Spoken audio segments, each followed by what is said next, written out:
Welcome, everybody, to another episode of the Main Street Business Podcast with yours truly, Mark Kohler, and my amazing co-host, Matt Sorensen. We are broadcasting live west of the Mississippi, helping clients around the country save taxes, build wealth, and just, make life a little nicer. And you like my new intro? That was nice, west powerful. of the Mississippi. Does anyone refer to anything as west of the Mississippi anymore? I was like Lewis and Clark would say that maybe.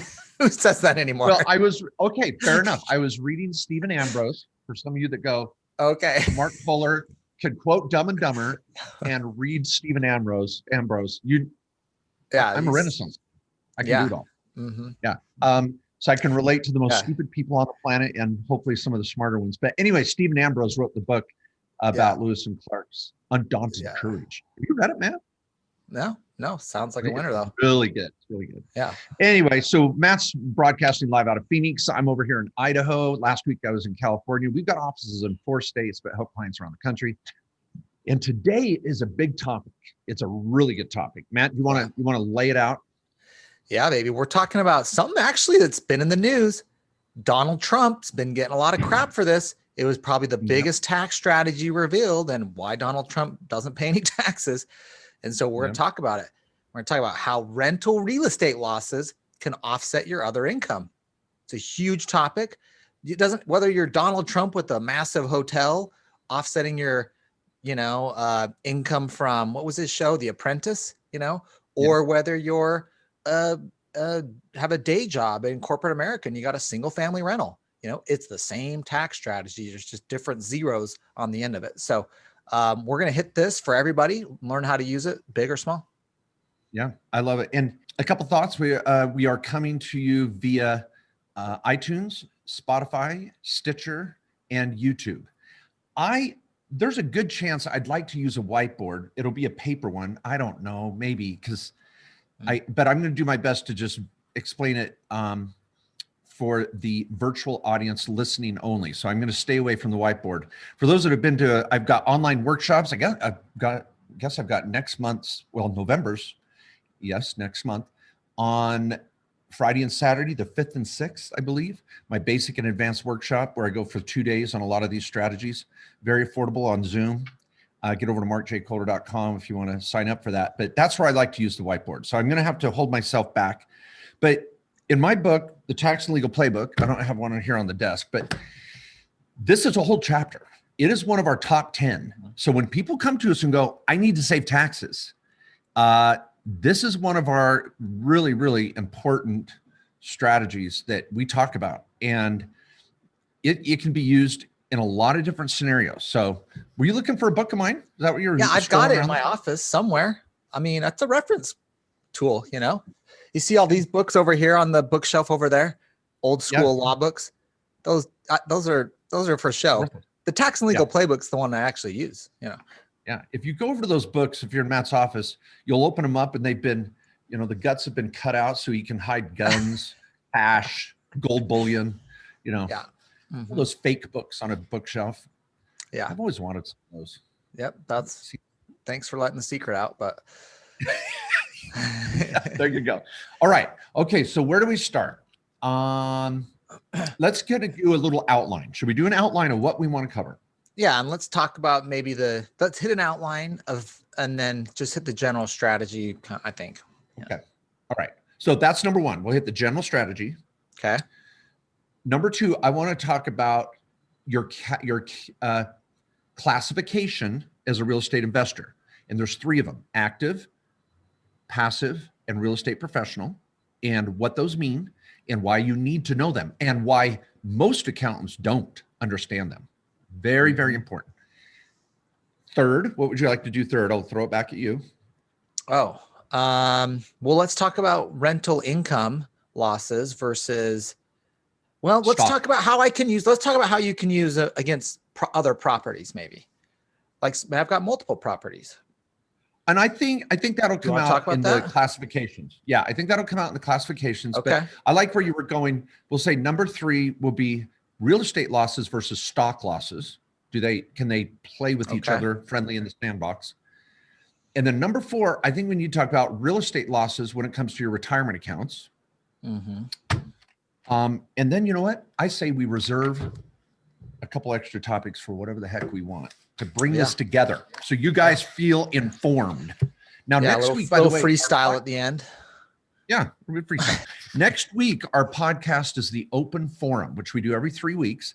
You can get to mainstreetbusiness.com or mainstreetbusinesspodcast.com. We have both URLs. Get over there and you can leave a voice recording of your question or an email question to Mark at KKOS Lawyers or Matt at KKOS Lawyers. And so if you have questions about this real estate loss thing, rather than, you could go out and buy my book, you could come to the workshop in another week, you could throw out a question on the open forum.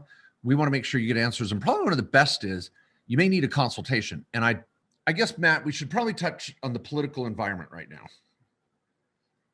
You want to go into those treacherous waters? I don't know. I'll just say this, because I've got it right here. This is an article that I have to submit to Entrepreneur Magazine on what someone's tax return might look like under President Biden, if that is to happen. The reality is presidential candidate Joe Biden has said, I don't like the real estate loss strategy. He said, I'd like to minimize it. Number two, he does not like the 1031 exchange strategy for real estate professionals. Those are two where he's come directly at the real estate investor community. And you got Trump in there, who is very, very pro real estate, obviously, and we all know why.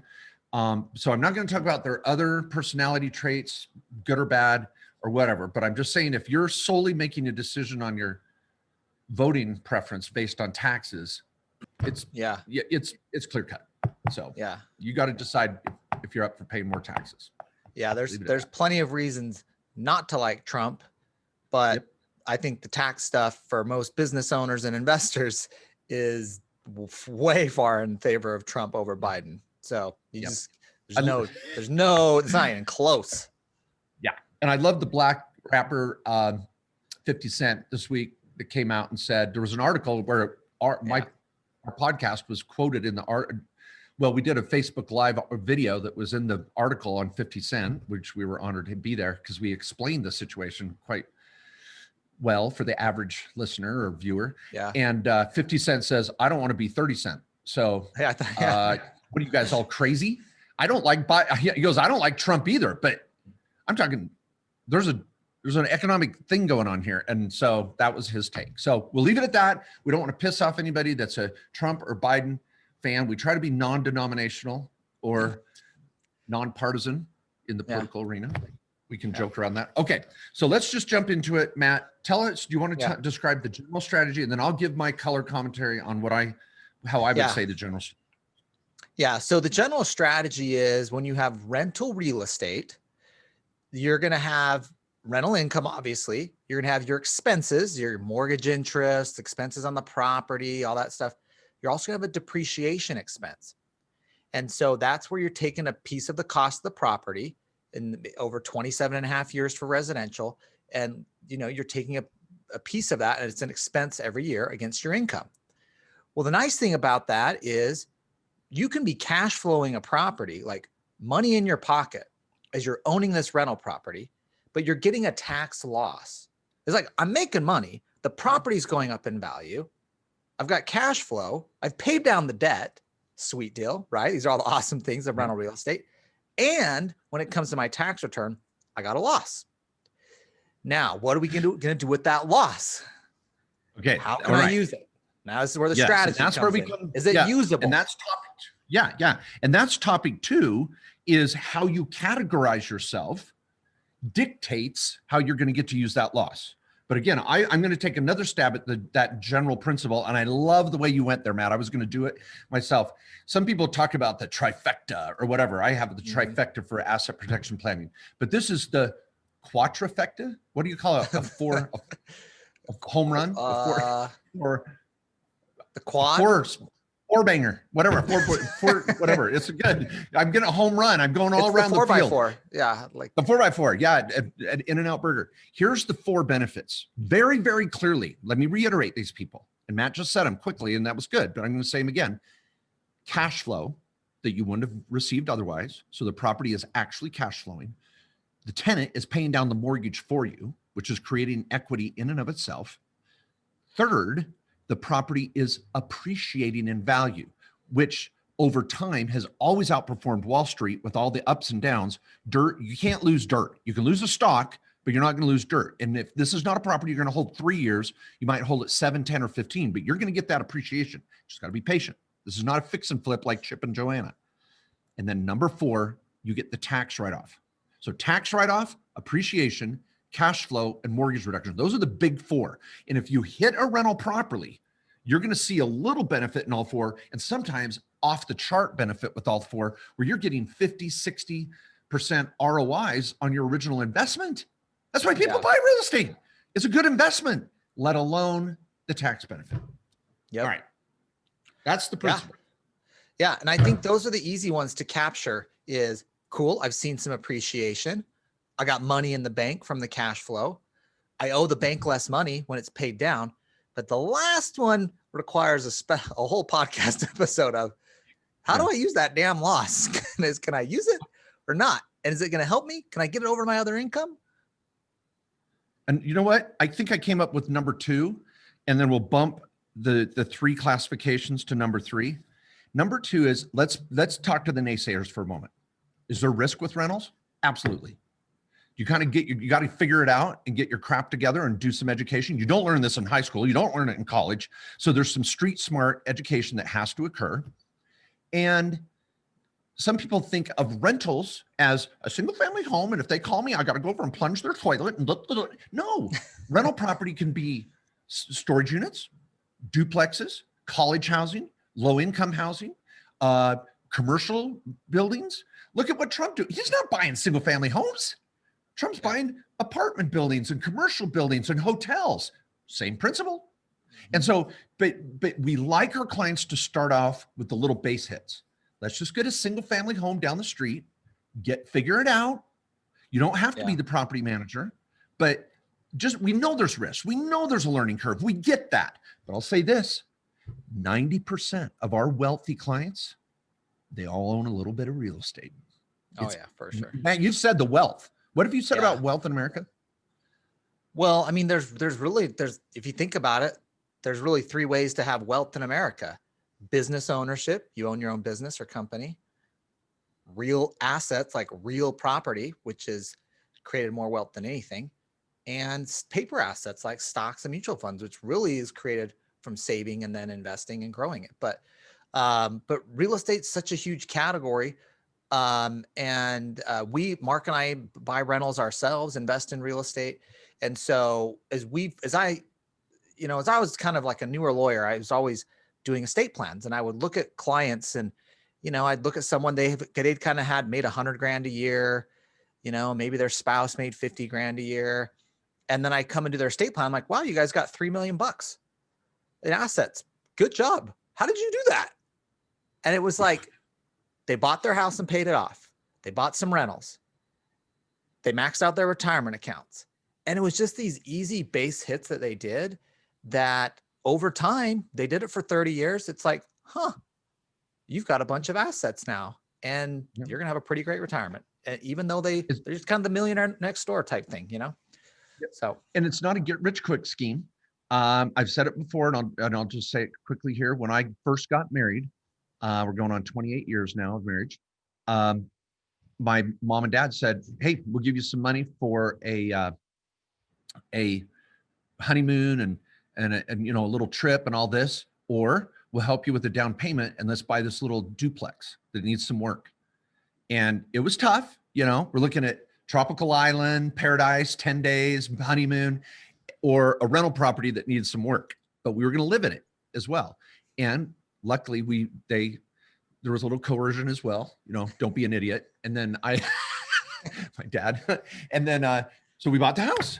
We sold it later for 3 times more than we bought it for after 8 years of college and fixing it up. And I learned how to be a landlord. I was an idiot. I'd rent it to the wrong people. I wouldn't fix stuff properly. It was a disaster for the first 2 to 3 years, but my dad just sat back and watched. He's just like, what? Yeah.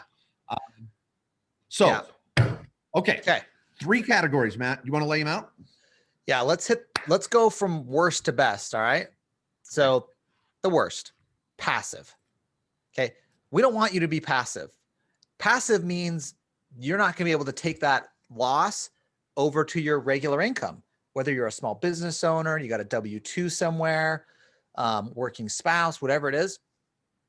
This is going to get locked over here as a passive loss. Now it can carry forward to be used against that property when it sells later, or maybe other real estate you have, but it's going to be just locked over here on the passive side. We're not getting it over to your ordinary income on your return. Yep. And a few other thoughts. By default, the IRS is going to make you passive unless you check the right box. Number two, those passive losses carry forward until you die, just to add a little bit more to Matt's comment. So it's not a bad thing. I have some clients who are like, oh, I'm only a passive investor. I'm not going to buy a rental by grandma and write off the trip every year to go check on the rental. So many good strategies here. But some people don't harvest as many write-offs against the rental because they think, I don't get the write-off. No, you do. It's just delayed gratification. And that's okay. Down the road, you might be able to sell that rental and pay tens of thousands of dollars less in tax because you wrote off the kids and the rental car and the airfare to check on a rental where you travel. So, yeah. You don't mind me nursing this Diet Dew while we're here. Oh, thanks for bringing that up. I'm a little thirsty right now. Sorry. I already knocked down my Rockstar. I mean, once the Rockstar's gone. Yeah. Now let's talk on just the losses too. Let's say I've got other real estate. I got two rentals, one that had a gain, net rental income, and one that had a loss. Those are netting out, right? I'm not even if I'm passive. That's right. Those are going to net out because they're both on the passive side. Yeah. So that's good. Yeah. And I have that. Yeah. I have some that have a loss. Again, they cash flow, but because of depreciation, I get a tax loss. But then I have some that cash flow really well, beat depreciation expense, that I get a gain. But those are netting out on the return. So so you're still getting the perk of it. And if you're building a real estate portfolio for the long haul, you'll see this at least this netting of losses and gains between other rentals. Yes. And now we're going to call these type A losses. Now, Matt, you're going to like this. I told Matt before the show, I've got a new way of presenting this because it gets really confusing. These are losses from the operation of the rental property. And what can you use them for? Well, Matt just said, I can use them against any other passive gains from those rental properties. Ooh, can I use those losses against stock gains? We're coming to that. Okay, but these are type A losses. Now I got this whiteboard here. Thanks, Luis. I'm gonna use this at some point here. I got my shadow in it, but that's okay. We're gonna deal with it. Okay. So Matt, that's passive. What's number two? Okay, active. Now active's pretty sweet. We want it to at least be active. And now you can phase out on active. If you're high income, you can phase out on active. But the nice thing about active is you get to deduct $25,000 of rental real estate losses against ordinary income. All right. That's awesome. 25,000 is a lot. That could be a few single family rentals, to get to that high of a loss. But you can use up to 25 to offset ordinary income. We're talking about your W-2, your small business income, your self-employment. We're not talking about other passive income. We're talking about, your regular income. Okay. Now, to add a little bit to that, great way of presenting that, Matt, that $25,000 that you might cultivate. Now, let me give some figures. An average rental is going to lose, this is a single family home rental. By the way, this year in our accounting firm, we did over 5,000 tax returns that had rental properties, over 5,000 rental properties on tax returns for clients around the country. 98% of them had a loss because of the big D. And when you're going through the big D, the big D. Oh, sorry. Many people consider the big D divorce. We talk the big D depreciation. So you're going through the big D depreciation and you're just like, choo, choo. You're like, I'm getting this depreciation. So the average rental is going to lose money on paper. And that amount fluctuates between 5,000 to 8,000. So if you've got, say, 3 to 4 rentals, you're going to be pushing 25 grand in losses. Now, rather than just put them in this bucket this passive bucket that I get to dump out down the road when I sell something or have rental income that's taxable, I'm going to say, hey, I'd like to use those this year. Well, that 25 grand of losses that you can use starts to phase out when you make more than 100,000. So you only get 50 cents on the dollar starting at 100,000. And so at 150,000 of AGI, the losses are gone. Now, did you lose them? No, they just go back to the passive bucket. But if you make too much money, and again, this is where accountants don't even bring this up with their clients because they go, well, you make too much money. Rental losses aren't going to help you. Whoa. They'll help you, just maybe not this year, but it doesn't mean you give up on the whole damn strategy. Sorry, kids in the car. Got a little mad. Yeah. That's the strategy about Hoover Dam. That's what it is. So yeah, Hoover Dam. Okay, so that's active. Now I'll say this on all of our clients' tax returns, Matt's tax return, my tax return, we check the box active. You don't have to be a realtor. You don't have to be a contractor. You don't have to put in any certain amount of time. You just have to be a decision maker. So unless you're in a coma and you own rentals, we're checking the freaking box for active. I mean, you don't have to be the property manager. You don't even have to go look at the freaking rental. You just have to be on a phone and say, yeah, do this. Decision making. Done. Yeah, you're done. So everybody's active. Don't let your accountant check the box or leave you passive. Yeah. Okay. Even if you're high income and phasing out, still check the box active is what you're saying. Because you never know. Okay. Yeah, it's true. And you might have a year that's low and then you get to use it. So, but of course, because a lot of clients and a lot of, you are maybe exceeding this $100,000, $150,000 income threshold where you're phasing out on active, there's another option. And that is the third option of real estate professional. Love this. The real estate pro. And again, this might put chills up your spine because you hate it when his name's brought up, but I've got to say it because it's been in the news. Donald Trump is a real estate professional. Now, right now, that's actually an interesting point. Right now, he is not a real estate professional because his full-time job is being that of the president of the United States. And he gets a W-2 for working for the United States, although he has said, don't pay me. I'm going to put that back in the coffers, which I know, again, some of you may hate Trump, but that's somewhat admirable, that he's saying, I don't need the money. Let it go to the American people. Fine. But he's a W-2 government worker. So he can't be a real estate professional. We'll give you the definition in a minute. Right. But now, can Melania though? Can Melania be? I don't know. Does the first lady get a paycheck? I bet you she does. I've never known that. Someone's going to send us a message. Yeah, does first lady get a paycheck? If you followers that are going to send us hate mail instead, just work with me here. So I want to get my shadow out of this. I don't think the shadow's not going to happen. My studio guys are like, dude, you got to tell us if you're going to do a whiteboard. You're pissing me off. Okay, I'm going to do this right here. Okay, so the point is the tax returns that are in question for Donald Trump and all this taxes that he didn't pay were when he was a real estate professional. And so he gets to take all these write-offs.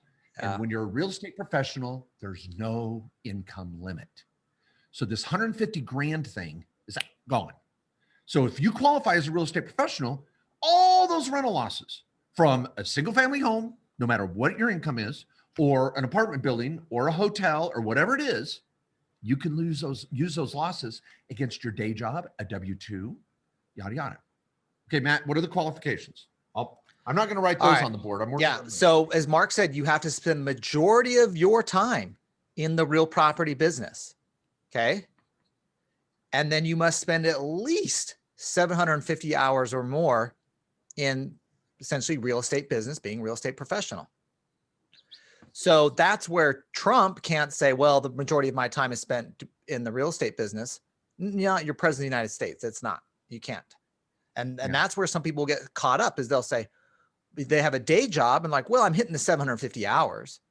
Yeah, but that's not enough. It has to be your primary business or employment. Yeah. And you don't have to be a licensed realtor. You don't have to be a licensed contractor. It helps because it obviously slam dunk. That's what I do. Mm-hmm. But if you say, well, I'm a mortgage officer for a bank doing real estate all day long. Nope. You have to be greater than a 10% owner of the company. So you can't be an employee for someone else doing real estate. It has to be your real estate operation. Hence, you're a professional managing your own real estate. You could manage your own rentals. You could be Chip and Joanna. I don't know if Chip down in Waco, Texas, for those that watch Fixer Upper, Chip is our hero. We want to get him on our show.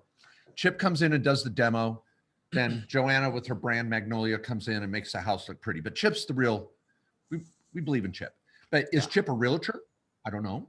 He's working on his own properties, so he doesn't have to be a contractor.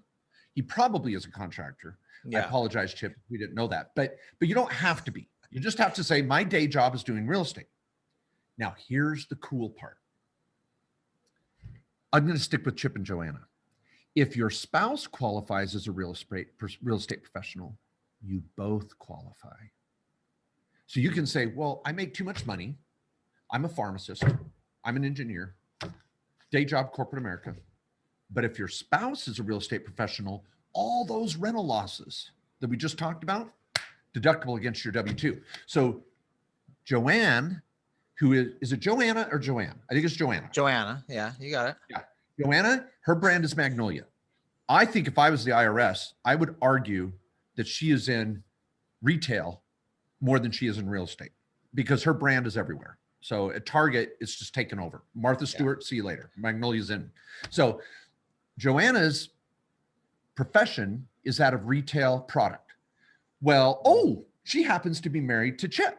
So if they have 10 or 15 rentals which around Waco, which I bet they do, those losses are going to be deductible against her income selling crap at Target. It's not crap. I mean, it's really good stuff apparently. But anyway, it's some of her stuff's around my house. But anyway, that's the concept. So we have clients that are firemen and their spouse is a real estate professional. I have women that are attorneys that prosecute and make great money, and their husband's a stay-at-home dad and manages all the real estate. So it's either way, but it's all match made in heaven. Yeah. For someone that has a real estate portfolio, and you're single, you might want to be looking for a real estate professional, might want to put that in your dating profile. So I've created a website called taxmatch.com. Yeah. And we don't want to see a picture of you. We don't care what your interests are. We just want to see your tax return. And we'll match your tax return up with the best, sexiest, possible option to save you taxes. It doesn't matter if you love them. Tax sexy. It really matters how much taxes you pay. Yeah.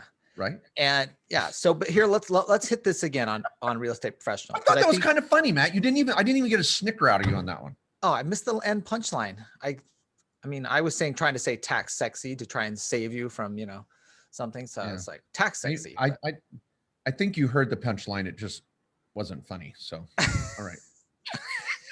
Okay. So let's appreciate my feedback on that joke. Yeah. Okay. So there's three classifications. So you wrap it up. What were you going to say? Okay. Well, I was just going to say on the real estate professional.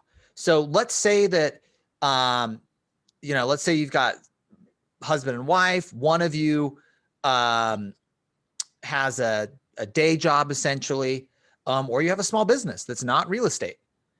But the other could be managing your properties. If you get enough properties where you have 750 hours you can spend on it, that person can be a real estate professional just by managing a few of your rentals. Now, you're not going to get away with that by just one rental. You're not gonna be able to say, well, I'm a real estate professional because I manage one single family rental. That ain't gonna do it. Maybe one apartment building, a multifamily type deal that takes a little more work. Maybe a few single families. You could get away designating that other spouse that doesn't have the day job working, that is kind of working the rentals in the real estate business as a real estate professional. Or another one that Mark mentioned that's common, we see a lot of clients able to pick this up, is the spouse goes and gets a real estate license, becomes a real estate agent or broker. And now they're self-employed, right? All real estate agents are self-employed. They have their own real estate business.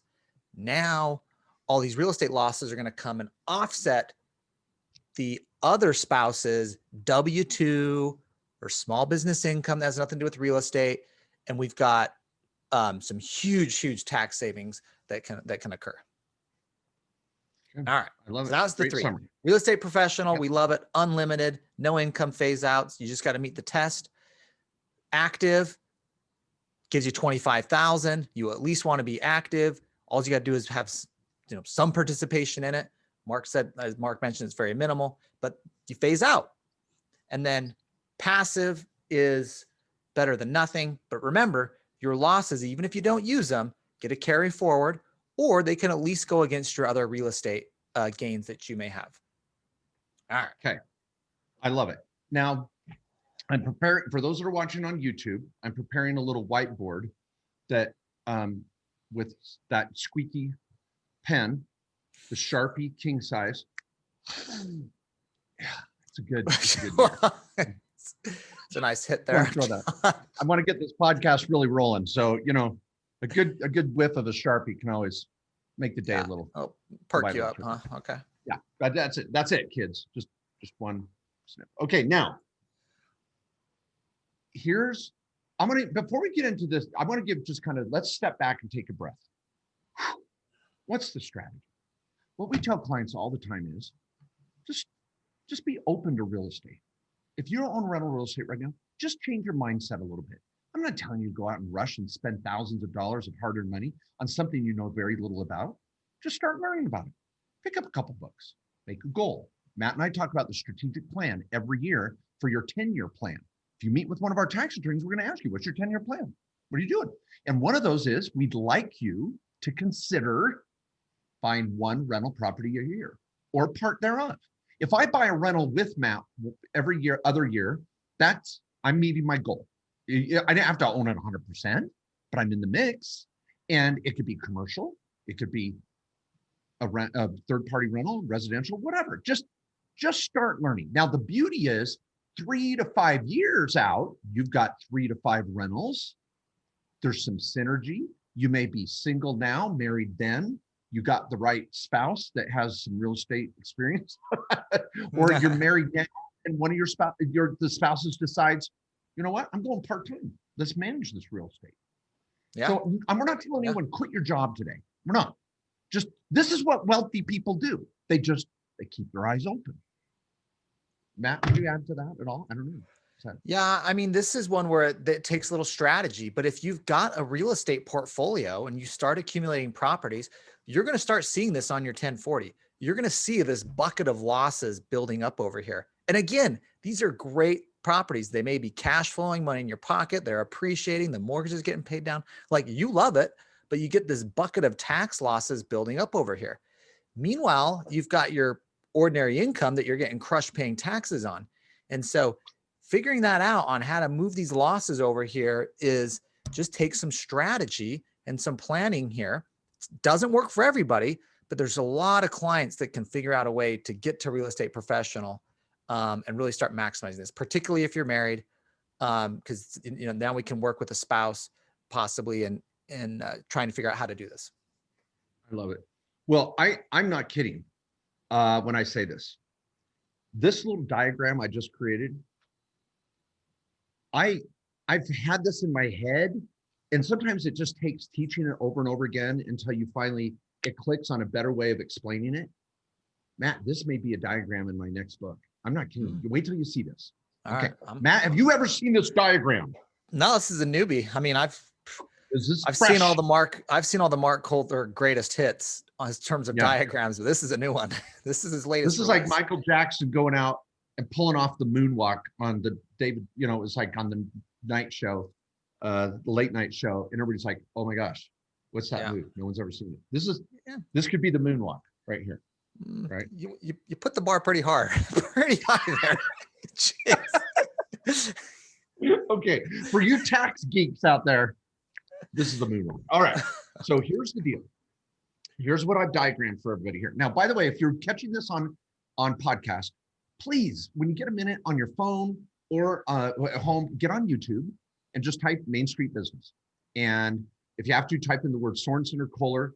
And we switched from the Refresh Your Wealth show after 4 years of broadcasting under that name. Before that, we had a different, and so we're really trying to get that brand down. So it may take a minute to find, but when you find that channel, please subscribe. Whenever we shoot a new podcast, it'll be up on video as well. So you might find that more enjoyable sitting on your phone, watching a YouTube video of the show. Okay. When it comes to real estate, what I've created is a line down the middle. What we want to talk about is where can I use these losses when it comes to stock? Because see, a lot of people come from the corporate world where they've got some stock gains or stock losses. Now, stock losses are a pain in the butt. Stock losses, you can only take up till stock gains, and then you get this 3,000. Here you go. You can have 3,000 losses, and the rest carry forward forever. And millions of Americans die every year with stock losses that just disappear on their tax return, never to be used again. So a lot of people ask, well, if I get these rental losses, can I use them against stock gains? And if I have stock losses, can I use them against my real estate gains? And it can be really complex for an average accountant because you get into what's called 1231 losses, 1250 losses. And any of you that are a tax practitioner, you know that that is muddy, muddy water. So, okay, take a breath, everybody. So here's what I've done. I've created a line down the middle of the paper and said, rental operations on the left, selling property on the right. Now in my trifecta, these would still both be on the right side. These are both real estate passive related. This is not your day job. This is on the right side of your trifecta. If you don't know what the trifecta is, you got to get over to YouTube anyway and watch some videos on that. But you can have a rental property with losses and gains. Yeah. You can have a rental property you sold. Okay. For a gain or a loss. Or a loss. That's right. So what I did here is I've got A and B. A on the left, for all of you driving down the road, I got a line down the middle of the whiteboard. On the left is rental operations. We're going to call those A gains or A losses. And then on the right side, we've got sale of rental property, which is B gains or B losses. Now in the IRS code, A and B are very, very different. Okay. So A, let's say I have rental losses, and I put over here on the whiteboard 98%. 98% of rental property owners are going to have rental losses, which is good. We know that. Yep. We're still getting cash flow. Matt laid it out, right, Matt? We're good. Yep. Then I can have rental gains. Now, where rental gains come into play is when someone's like, I watched Dave Ramsey and I need to pay off my rental and just sit back and collect rent. Maybe very safe. Love Dave Ramsey. Not a good investment move. You got all this cash sitting in a rental, ready to get in a lawsuit, and it's not making you a great ROI. So when you said cash sitting in a rental, it didn't sound like that's what you said. Sound like the cash is doing something else in the rental. Like an eight. That's not, I don't think what you said, but that was funny. Sorry, people. We don't have technology to fix that. So you're just going to have to. Okay. All right. Okay. But we got type A gains or losses. I like it. All right. Okay. Now the losses come down with a little arrow and they run into the first gate. Can I use stock gains against rental losses? No. There's a big no here. So no. Ooh. I can't use stock gains against my rental losses. Dang, bummer. Then the losses go through that gate, and I've got my 1, 2, 3. Passive, active, real estate professional. Okay. Depending on how I classify myself is where they go. All right. So door number 1, 2, or 3. Okay. Now a rental gain, meaning you paid off this rental and your depreciation's gone and you're just sitting back and collecting rent. And our clients that are 80 years or older, that's when it's okay. So you're just sitting back collecting rent. You're done investing for the rest of your life. You're just chilling. No stock losses against real estate gains from operation. Okay. So basically what you're seeing is you can't use stock loss or stock gains against any operations from your rentals. Not going to happen. Okay. That's the A category. So as I'm holding as a rental, getting rental income, loss, stock gains aren't helping me at all. And the rental losses aren't helping my stock gains. And vice versa. Yeah, these are oil and water. They ain't mixing up. Yep. Oil and water. Ooh, I like that. Okay. Now, let's say I sell a rental. Oh boy. Now we're in B category. B as in boy. So now I've got a little house here and I put the word sale in a box under it. So if you're driving down the road, we're on the right side of the whiteboard now. And I sold a property. Operations are over. Not collecting rent. I sold this thing. Gain or loss. Now stock loss and gains come into play, Matt. Ooh, so if I have a gain from the sale of a rental property, Oh, I got a first gate again. My first gate is depreciation recapture. So if I have depreciation recapture, I've got to pay that. For those watching online, that's DEP, depreciation recapture. It's a little ugly. And then, but my stock losses, I can use against that gain. I love it. So if you're sitting on all these stock losses, you could buy a rental, wait a couple years, sell it for a gain, and harvest some of those stock losses you're sitting on. Yeah. And Not a some bad people, strategy. let's say you sold a property this year, and right now the stock market just, took a crapper this week. You might have a loss in your stock portfolio. And sometimes that's this tax harvesting. You might sell that stock, capture the loss, and frankly, rebuy it back if you really believe in it, at the now lower price. So that gets you that loss that you can now offset that gain on the sell. There you go. Now, I kind of put this escape hatch down here called the 1031 exchange. And that's where real estate investors that start to acquire a lot of properties figure out, what am I going to do with this money when I sell this property anyway? I'm going to go buy more freaking real estate.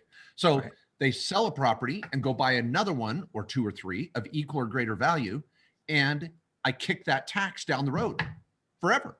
Yeah. Until I die even, and no one pays it. So 1031 exchanges are awesome. Again, we have two different candidates that approach this strategy very, very differently. One is pro all this, one is anti all this. Okay. Now, the last piece of this is what happens if I sell a rental property and I have a loss? Matt, you're going to love it. So I'm on the B side. I had a gain. I get to use my stock losses now, or I can do a 1031 exchange. I'm cool. Oh, I sold a rental at a loss. Maybe it was 2009 or 10 or whatever, right? It was hell on wheels, right? Or like me, you bought a fix and flip property in 2007 that turned into a rental for 13 years, no, 12 years. I sold it in 19, and you finally sold it without taking a loss, Okay. Yep. Worked that one. Okay. That took a decade anyway. If you're that guy, whoever that nut job is, whoever that guy is, here's what's cool.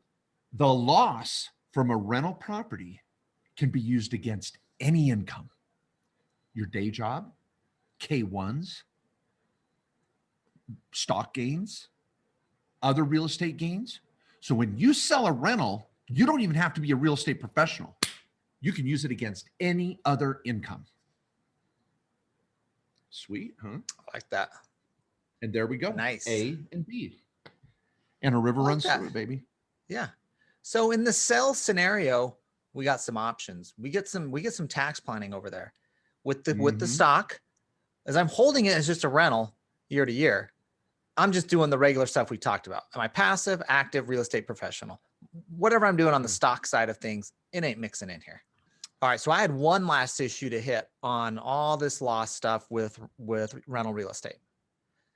And that is the people who crap on buying real estate with a retirement account, self-directed IRA or solo K, which we do. Mark and I both do. We have helped thousands of clients do it. We do it at directed IRA with our clients all the time. It's the most common asset someone buys with a self-directed IRA is rental real estate. Now, a lot of people out there will say, don't buy real estate with your retirement account because you can't take depreciation and you can't take the losses. Okay. Let me hit let me just say, I'm dying to say the name of some of the organizations that do that, but we could definitely get into problems for slander and this, that, and another. So, but I'm going to say it's fairly common for any of you that are real estate investors taking real estate investment classes. I could rattle off 2 or 3 companies where they do not recommend buying rentals in a retirement account. And it blows my mind. I'm like, why? And they go, here they go. They say, you don't get the loss. Because it stays in your retirement account. So why am I buying rentals if I don't get to offset my income? I'm like, hold it. Remember the 4? We just hit it out of the park for the 4. That's only one of the 4. There's 3 other reasons why real estate kicks butt. You realize that? Oh yeah, I guess, but no one's talking about that. Yeah. Yeah. And what we're saying is, I'm not saying buy real estate in your retirement account instead of buying real estate personally. In fact, most of our clients who buy real estate in their retirement account have personal rental properties, are doing this tax planning on the tax losses. They're doing both. Yeah, they're doing both because they're good at real estate. They know real estate. That's their thing. You know, if you're getting to stock, then keep doing that. If you've been crushing it for 20 years and you're beating the markets and everything, keep doing it. I'm not saying don't do anything different. Yeah, So, you may be the only person on the planet, but keep doing it. Yeah. So now here's my perspective on it. In your retirement account, you don't pay tax when you're making money. If it's a Roth, the whole thing's coming out tax-free. What am I going to use a loss for? There's no tax. So do I want loss options to offset income? How about just don't tax me, period? Seems like a better deal to me, but I don't know. Now that's Matt's take. I like it. It was like, I would rather live in a world of no tax than having to deal with losses. And that's kind of interesting, Matt, when you said that. It's like you put on another lens of glasses that are pink, and now everything you see is pink. That's kind of it is when you do real estate with a retirement account. You just changes everything. Now there's no tax, so the loss issue doesn't matter. Now, my take, Matt and I have two different reasons why we hate that argument. But here's my take. Getting pass-through losses is freaking awesome. That's what we've been talking about this whole show. We want you to buy rentals slowly but surely, wisely and carefully over the years to come. And I promise you, it will build wealth and cash flow for the future. No way around it. It is proven. Will you make some mistakes along the way? Sure. Are you going to hit some home runs along the way? Absolutely. And so you just take the punches with the high fives. You just do both. Now, is that the only reason to buy rental real estate? Is because I get losses? No, we talked about these other three: appreciation, mortgage reductions, cash flow. Guess what? Your retirement accounts gets those other three.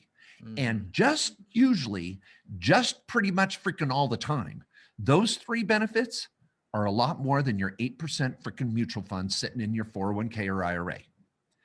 The ROI, when I say return on investment on a rental property, that's what we should be focused on when we look at our retirement account. Not the tax benefit per se, even though Matt's like, hey, I don't pay taxes over here. Pretty kick ass. I love it. But sorry, kids. But the better part is even, I'm going to get a 10, 20, 30% return on my investment by buying real estate in my retirement account versus a stock, bond, or mutual fund or ETF.